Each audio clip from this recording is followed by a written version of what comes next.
الحمد لله رب العالمين والعاقبة للمتقين والصلاة والسلام على أشرف الأنبياء والمرسلين وعلى آله الطيبين الطاهرين أما بعد فأعوذ بالله من الشيطان الرجيم بسم الله الرحمن الرحيم إني جاعل في الأرض خليفة آمنت بالله صدق الله العظيم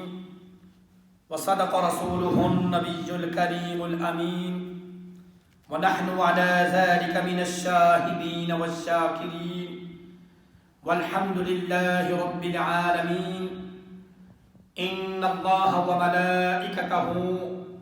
يصلون على النبي يا أيها الذين آمنوا صلوا عليه وسلموا تسليما الصلاة والسلام عليك يا سيدي يا رسول الله الصلاة والسلام عليك يا سيدي يا خاتم النبيين وعلى آلك وأصحابك يا سيدي يا شفيع المسلمين. ہدیہ درود و سلام کے بعد میرے نہایت واجب الاحترام سامعین و حاضرین، السلام علیکم ورحمۃ اللہ وبرکاتہ. جیسا کہ ہمارا موضوع رمضان شریف کی فضیلت کے بارے میں جاری و ساری ہے، تو اسی حوالے سے آج پھر میں آپ کے سامنے رمضان کی فضیلت بیان کرنے کی کوشش کروں گا. دیکھیں، رمضان شریف کے اندر روزوں میں بہت سی حکمتیں پوشیدہ ہیں. اللہ سبحانہ و تعالی حکیم بھی ہے اور علیم بھی ہے. اس کا کوئی کام حکمت و دانائی سے خالی نہیں ہے. اللہ سبحانہ و تعالی نے جب ملائکہ کرام میں ارشاد فرمایا انی جاعل فی الارض خلیفہ، اے فرشتو میں زمین میں اپنا نائب بنانا چاہتا ہوں، اپنا ایک خلیفہ بنانا چاہتا ہوں، تو ملائکہ اکرام نے عرض کیا اتجعل فیہا من یفسد فیہا، اے اللہ تو اس انسان کو جس کو تم نائب بنائے گا، خلیفہ بنائے گا، وہ دنیا میں جا کر فساد کرے گا، خون ریزی کرے گا. تو اللہ سبحانہ و تعالی نے ارشاد فرمایا انی اعلم ما لا تعلمون، اے فرشتو جو میں جانتا ہوں، جو مجھے معلوم ہے تم نہیں جانتے. یعنی اللہ رب العزت کے ہر کام میں حکمت اور دانائی ہوتی ہے. آپ یہ پورا آپ سمجھیں گے پھر آپ کو مزہ آئے گا. اللہ سبحانہ و تعالی نے سیدنا آدم علیہ السلام اور ان کی اولاد پر روزہ فرض کیا. دیگر انبیاء کرام علیہ السلام اور ان کے امتی بھی روزہ رکھتے رہے. اسی طرح میرے اور آپ کے رحمت والے نبی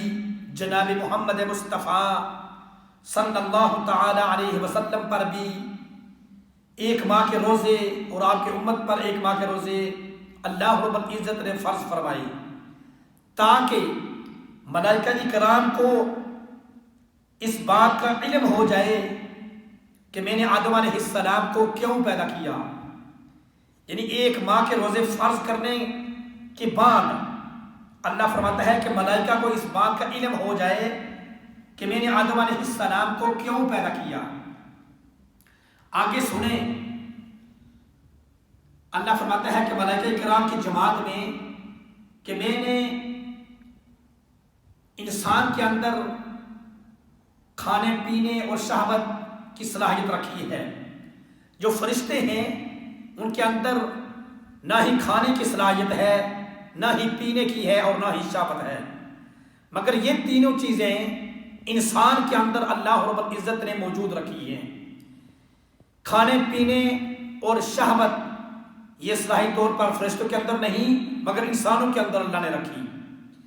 ان خواہشات کو انسان میں پیدا کر کے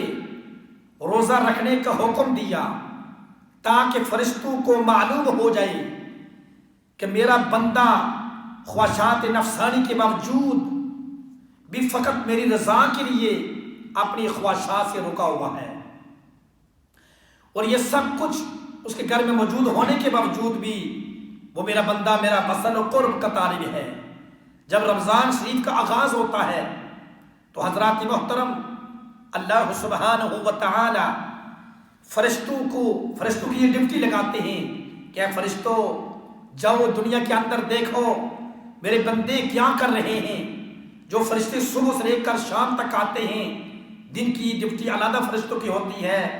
اور رات والے فرشتے علیحدہ ہوتے ہیں۔ جب صبح سے لے کر شام تک جو فرشتے دن کے وقت آتے ہیں،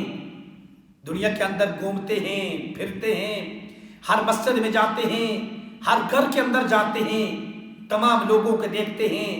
کہ تمام مسلمانوں نے رمضان شریف کے روزے رکھے ہوئے ہیں، دن کو روزہ رکھتے ہیں، بھوک کو برداشت کرتے ہیں،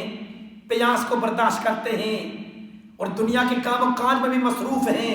مگر روزے میں ہیں، اور رات کو قرآن پاک کو تراویح کی صورت میں سنتے ہیں۔ اور پھر اللہ رب العزت کی بارگاہ میں جب فرشتے واپس چلے جاتے ہیں تو اللہ رب العزت پوچھتا ہے میرے فرشتوں تم کہاں سے آئے ہو؟ فرشتے عرض کرتے ہیں اے ہمارے پروردگار عالم ہم دنیا کے اندر گئے ہوئے تھے، دنیا پر تھے۔ تو پھر اللہ ان سے پوچھتا ہے میرے بندے کیا کر رہے تھے، میرے بندے کس کس کام میں مصروف تھے؟ تو فرشتے عرض کرتے ہیں اے پروردگار عالم ہم نے یہ دیکھا کہ رمضان شریف کا مہینہ تھا، تیرے بندے روزوں میں تھے، دنیا کے کام و کاج میں مصروف تھے، شدت کی پیاس تھی، شدت کی قسم سے گرمی تھی اور بھوک تھی، اس شدت کی گرمی میں تیرے بندوں نے تیرا روزہ رکھا ہوا تھا، اس پیاس میں اس بھوک کے اندر بھی تیرے بندوں نے روزہ رکھا تھا۔ اور پھر میرا رب یہ فرماتا ہے اے فرشتوں رات والوں سے پوچھتا ہے، رات والے کہتے ہیں یا اللہ تیرے بندوں نے دن کو روزہ رکھا تھا مگر رات کو وہ تیرا قرآن تراویح کی صورت میں سن رہے تھے، ان کے اوپر تھکاوٹ بھی تھی روزے کی، دن میں کام کاج کرنے کی تھکاوٹ بھی تھی مگر رات کو نماز تراویح ادا کر رہے تھے، دن کو روزہ رکھ رہے تھے۔ پھر اللہ سبحانہ و تعالی فرشتوں میں فخر کے طور پر ارشاد فرماتا ہے میرے فرشتوں میں نے تیرے اندر تمہارے اندر نہ ہی کھانے کی صلاحیت ہے، نہ ہی پینے کی صلاحیت ہے، نہ ہی میں نے تمہارے اندر شہوت کی صلاحیت رکھی۔ دیکھو وہ میرے بندے جن کے اندر میں نے کھانے کی بھی صلاحیت رکھی ہے، میں نے پینے کی بھی صلاحیت رکھی ہے، میں نے ان کے اندر شہوت بھی رکھی ہے۔ میرے فرشتوں دیکھو میرے بندوں کو، ان کے گھر کے اندر پانی بھی موجود ہے، کھانا بھی موجود ہے، جو شادی شدہ ہیں ان کے گھر میں ان کی اہلیہ محترمہ بھی موجود ہے، مگر میرا قرب حاصل کرنے کے واسطے میری رضا کے لیے میرے بندے نہ پانی کا قریب جاتے ہیں، نہ کھانے کے قریب جاتے ہیں، نہ ہی اپنی اہلیہ محترمہ کے قریب جاتے ہیں۔ فرشتے کہتے ہیں یا اللہ ہم نے یہ سب کچھ دے کر آئے ہیں۔ پھر اللہ فرشتوں میں فخر کے طور پر ارشاد فرماتا ہے میرے بندوں میرے فرشتوں تم نے میرے بندوں کو دے کر آئے ہو، کیونکہ گھر میں سب کچھ ہونے کے باوجود کھانا بھی موجود ہے، پینا بھی موجود ہے، ان کی زوجہ محترمہ بھی موجود ہیں، مگر میرا قرب حاصل کرنے کے لیے میری رضا حاصل کرنے کے لیے ان چیزوں سے وہ باز ہیں، روزے میں ہیں۔ فرشتوں میں تمہیں گواہ بناتا ہوں کہ میں نے اپنے بندوں کے رمضان شریف کے برکت سے ان کے سارے گناہوں کو معاف کر دیا ہے۔ سبحان اللہ۔ دیکھیے اللہ رب العزت نے ہر اس کے کام میں حکمت اور دانائی ہوتی ہے۔ ہم جب بھوک اور پیاس کو برداشت کرتے ہیں تو حضرات محترم اس میں ہمارا ہی فائدہ ہے۔ ہم جب قبر میں جائیں گے تو رمضان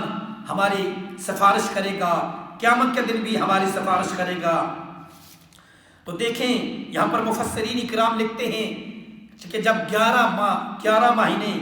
بندہ گناہ میں لت پت ہوتا ہے تو جب رمضان شریف آتا ہے تو اس بندے کے گناہ بھوک اور پیاس کی آگ میں ڈال کر ان کے وجودوں کو گناہوں سے پاک کیا جاتا ہے۔ وہ جو ہمارے اس ملک کے اندر تو پیاس نہیں ہے نا، مگر جو عرب ملک ہیں یا ہمارے ملک ایشین کے ملک ہیں، پاکستان ہے، بنگلہ دیش ہے، یہاں پر سخت قسم کی گرمی ہوتی ہے۔ وہ جو اللہ کے نیک بندے ہیں وہ سخت قسم کی گرمی کے باوجود بھی اس پیاس کو برداشت کرتے ہیں اور بھوک کو برداشت کرتے ہیں، اللہ کی رضا کے لیے روزے رکھتے ہیں۔ مگر پھر اللہ فرماتا ہے کہ میرے بندو، تمہارے گناہوں کو اس بھوک اور پیاس کی آگ میں ڈال کر تمہارے وجودوں کو گناہوں سے پاک کر کے، تاکہ تم کل قیامت کے دن جہنم کی آگ سے بچ کر جنت میں تمہیں اعلیٰ مقام عطا کروں، اور جنت میں تمہیں جنت کی جو تمہارے لیے میں نے انعامات رکھے ہیں وہ تمہیں میں عطا کروں۔ یہاں پر مفسرین کرام لکھتے ہیں، ایک سمجھانے کے لیے مثال پیش کرتے ہیں کہ حضرات آپ نے بغور مشاہدہ کیا ہوگا کہ جب ایک ٹیڑھی لکڑی کو سیدھا کرنا مقصود ہو تو اسے آگ میں گرم کیا جاتا ہے۔ جب وہ گرم ہو جاتی ہے، آگ کی حرارت اس کی رگوں میں جب پہنچ جاتی ہے تو اس میں اس لکڑی کے اندر نرمی پیدا ہو جاتی ہے، تو اسے شکنجے میں رکھ کر اسے کھینچا جاتا ہے تو وہ لکڑی سیدھی ہو جاتی ہے۔ اسی طرح جو نفس امارہ ہے، جو کہ برائیوں اور گناہوں سے آلودہ ہے، اس سرکش کو روزے کی آگ میں رکھ کر سیدھا کیا جاتا ہے تاکہ انسان اپنی منزل مقصود تک پہنچ سکے۔ آپ نے دیکھا ہوگا کہ سونار چند کولے کی گٹھیاری میں رکھ کر پھونکنا شروع کر دیتا ہے اور وہ کالے کولے چند لمحات میں آگ سے چمک جاتے ہیں اور وہ سونا پگھل جاتا ہے، اس کے تمام کھوٹ آگ کی وجہ سے جل جاتے ہیں، تو اس قدر خالص وہ سونا ہو جاتا ہے تو کوئی بندہ بھی اس کھوٹ میں عیب نہیں لگا سکتا۔ فرماتے ہیں اسی طرح بندے کی جو روح ہے یہ سونا ہے، بندے کا جو بدن ہے وہ گٹھیاری ہے، یعنی وہ اس کو پٹھی کہتے ہیں۔ فرماتے ہیں کہ نفس امارہ خواہشات نفسانی کالے کولے ہیں اور روزے کی آگ بندے کے نفس پر رکھی جاتی ہے تاکہ بندے کے 11 مہینے کے جو گناہ ہیں وہ اس روزے کی جو آگ بھوک اور پیاس سے شدت کی وجہ سے اور نفس امارہ کے جو خواہشات ہیں اس ساری چیزوں کو پس پشت کر کے اس شدت اور بھوک کو پیاس کرنے کی وجہ سے اللہ اس بندے کے سارے گناہوں کو معاف کر دیتا ہے۔ جس طرح ایک لکڑی کو سیدھا کیا جاتا ہے آگ میں رکھ کر اور سانے کو صاف کیا جاتا ہے آگ میں ڈال کر، اسی طرح مفسرین کرام لکھتے ہیں کہ نفس خواہشات نفسانی کالے کولے ہیں اور روزے کی آگ نفس پر رکھی جاتی ہے تاکہ بندہ مومن اپنی اصلی منزل مقصود تک پہنچ سکے۔ تو حضرات محترم، رمضان شریف کے اندر بہت سے حکمتیں پوشیدہ ہیں۔ جب انسان روزہ رکھتا ہے تو وہ روحانی طور پر طاقتور ہو جاتا ہے، گناہوں سے پاک و صاف ہو جاتا ہے۔ حدیث پاک میں سیدنا ابو سعید خدری رضی اللہ تعالیٰ عنہ اس حدیث کے راوی ہیں، فرماتے ہیں کہ میرے اور آپ کے رحمت والے نبی نے ارشاد فرمایا، جب رمضان المبارک کی پہلی رات آتی ہے تو آسمان کے دروازے کھول دیے جاتے ہیں، جنت کے دروازے بھی کھول دیے جاتے ہیں، رحمت کے دروازے بھی کھول دیے جاتے ہیں، جہنم کے دروازوں کو بند کر دیا جاتا ہے۔ پھر لکھتے ہیں کہ رمضان کی جب پہلی رات آتی ہے تو کوئی بندہ جب نماز پڑھتا ہے تو رمضان کی رات میں جب بندہ نماز پڑھتا ہے تو اللہ رب العزت فرشتوں کو ارشاد فرماتا ہے کہ اے فرشتوں، میری اس بندہ مومن کی نامہ اعمال میں ہر سجدے کے بدلے میں اس کے لیے 1500 نیکیاں ہر سجدے کے بدلے میں لکھ دو۔ دیکھو، جب کوئی بندہ غیر رمضان میں نفلی نیکی کرتا ہے تو اللہ نے فرمایا رمضان میں جب کوئی نفلی نیکی کرے گا تو اس کو فرض کے مقابلے میں ثواب عطا کیا جائے گا۔ اگر ایک فرض ادا کرے گا تو 70 فرضوں کے مقابلے میں اس کو ثواب عطا کیا جائے گا۔ تو اسی طرح فرمایا کہ جو میرا بندہ رمضان میں نماز پڑھتا ہے، ایک سجدہ کرتا ہے، اس کے لیے 1500 نیکیاں ہر سجدے کے بدلے میں اس کے نامہ اعمال میں لکھ دو۔ پھر اس کے لیے جنت میں خوبصورت ترین گھر کو بنا دیا جاتا ہے، اور اس گھر کے 60 دروازے ہوتے ہیں،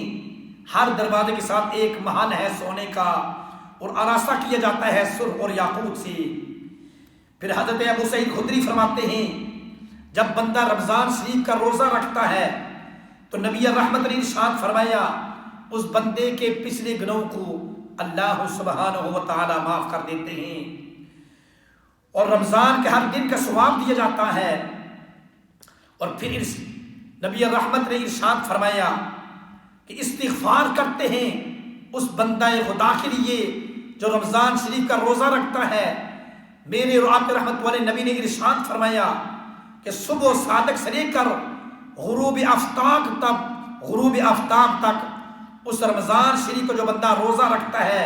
70,000 فرشتے صبح سے لے کر شام تک اس بندے کے لیے اللہ کے بارگاہ میں استغفار کرتے ہیں، اس کی بخشش کے لیے دعا کرتے ہیں۔ سبحان اللہ، کتنا بڑا انعام ہے روزے دار کے لیے۔ اور پھر فرمایا کہ جب وہ بندہ نماز پڑھتا ہے تو روزہ رکھتا ہے، پھر اللہ رب العزت فرشتوں کو حکم فرماتا ہے کہ اس کے ہر سجدے کے مقابلے میں ایک درخت جنت میں لگا دیا جائے، جس کے سائے میں چلنے والے سوار کی مسافت 500 سال کی راہ ہے۔ حضرات محترم دیکھیں، رمضان شریف آتے ہی آسمانوں کے دروازے کھول دیے جاتے ہیں، رحمت کے دروازے کھول دیے جاتے ہیں، جہنم کے دروازوں کو بند کر دیا جاتا ہے، ہر سجدے پر 1500 نیکیوں کا ثواب دیا جاتا ہے، جنت میں روزے داروں کے لیے سونے کے محل بنا دیے جاتے ہیں، اور روزے کی وجہ سے اس بندہ مومن کے ماضی کے گناہوں کو اللہ معاف کر دیتا ہے، اور ہر روز صبح سے لے کر شام تک اس روزے دار بندے کے لیے 70,000 فرشتے اللہ کی بارگاہ میں اس کی بخشش کی دعا کرتے ہیں اور اس کے لیے استغفار پڑھتے ہیں۔ حضرات محترم، یہ مبارک مہینہ، یہ شان والا مہینہ، یہ سب کچھ اللہ سبحانہ و تعالی نے اپنے حبیب مکرم، رسول معظم، شفیع معظم، رحمت دو عالم، نبی مکرم جناب محمد مصطفیٰ صلی اللہ تعالی علیہ وسلم کے صدقے سے ہمیں عطا فرمایا۔ ہم کیا اگر اللہ رب العزت نے اپنے پیارے نبی کو اس دنیا میں پیدا کرنا مقصود نہ ہوتا تو ہم کیا کائنات کا ایک ذرہ بھی معرض وجود میں نہ آتا۔ ہمیں جو کچھ بھی ملا سرکار کے صدقے سے ملا ہے، ہمیں دولت ملی، ہمیں عزت ملی، ہمیں شہرت ملی، ہمیں شوکت ملی،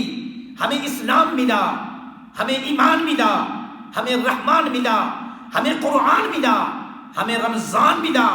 جناب محمد مصطفیٰ صلی اللہ تعالی علیہ وسلم کے صدقے سے ملا ہے۔ ارے ہمیں کیا چاہیے کہ جس آقا کے صدقے سے